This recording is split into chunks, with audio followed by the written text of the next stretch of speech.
I was becoming very good at becoming the invisible kid. I was born in Hong Kong. I immigrated to Canada when I was 14 years old. First day, I didn't even go out the door. I was so afraid. I was one of the only 3 Chinese in my school. I was getting bullied, I was getting beat up, I was getting pushed around. I would never ask questions, never put up my hand. Right after school, I would just grab my backpack, go to my locker, not look at anyone, not make any eye contact, and just go home.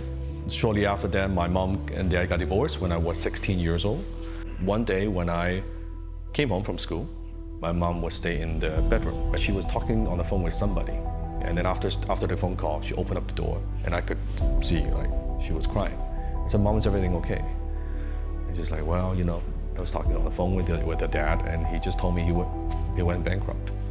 Just filed for bankruptcy. He couldn't send us money anymore." My mom is always a very positive, it's just like an angel to me.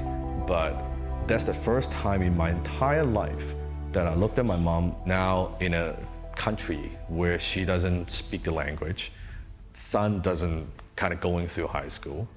Her face, the hopelessness.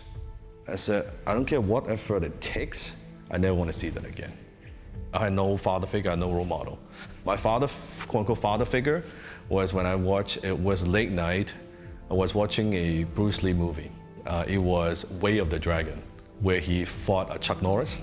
And he was a guy who couldn't speak English, went to Rome and got criticized. And then suddenly he was kicking ass and protecting people. So he became my hero. In a way, virtually he became that father figure I never had, that strong, muscular, strong, like kick-ass kung fu master, right? Right after that, near my house, there was a karate school. So I signed up for the karate school. That gave me the confidence, that gave me courage. And then from there, I just made a commitment, whatever it takes. I don't need my dad, I'll be the man of the family, I'll take care of my mom. So that's when I started thinking about, okay, how can I do something to make some money? And I was mowing lawns for people, I was delivering, paper, anything that would make a buck. Really, I was trying all kinds of business ideas. And then afterwards, I started my own one-man advertising agency. And that was my first taste of success. I was being able to provide for my mom. Finally, now I could go to the grocery store and not have to go to the almost expired section to buy fruit and vegetables. That was really, very much the turning point. So afterwards, I haven't talked to my dad for a number of years, right? Because I was angry at him. Until I had matured a little bit, then I call him and then we would talk about what happened. And he could see me, doing very well. I was making about $10,000 a month as a young guy, 6-figure a year. I knew he was just getting by, and he was worrying about a place to live. So at that time, I went back to Hong Kong, and I was walking down the street, the city in Hong Kong. We stopped. I looked, I said, "Dad, you see that window up there?" "Yeah." I reached in my pocket, I pulled a set of keys. I put it in his hands. My dad looked puzzled. I said, "Dad, I bought that unit for you. You got a place to live in now. It's yours." He was bawling.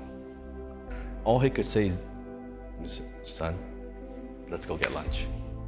That look made everything worthwhile. At the time we talked, he said, "Next week, son, I'm going into the hospital for a regular checkup." And then I know the date after he did a checkup, I didn't get the call. I thought it was a bit strange. The next day, I got a call from my aunt. I picked up the phone, it was like 3 a.m., very late at night. "Your dad's in emergency." I said, "What happened?" "Well, he found that he needed surgery immediately. We need to operate him." But at the time, I was chasing the biggest deal I've ever done in my life. I said, I had to be in the US, I gotta finish this before I would come back, because it's a very important deal. I had to do a little video conference with my dad. I could see him in the hospital, hair all gray, he had this tube, he couldn't speak. I said, "Dad, as soon as I finish, I will come back and see you." right? And I thought I would make him proud. I thought I would close the deal. I'd go to Hong Kong. I never thought about it. And that was the last time I talked to him. That was it. I never got to say goodbye. I never got to say anything. It's the biggest regret. It's truly the biggest regret. And I wish I had knew I had. And from that point on, I realized something, that I was chasing achievement, was chasing all these things. And when suddenly my dad was gone, suddenly all this stuff means a lot less. It suddenly means a lot less to me about fame, money, wealth, all this stuff.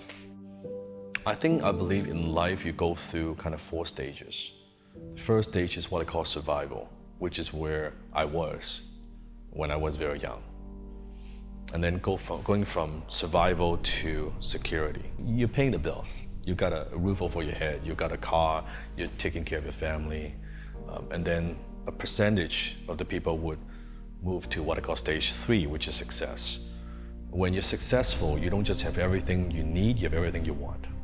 And I operate in that phase, at that stage, for the first, I would say, 10 years of my career. And then after that incident, after my dad passed away, then I shift from success to significance. When you shift from success to significance, it's no longer just about you. It's no longer just about, hey, here's what I want. Here's what I want to have. Here's what I want to own.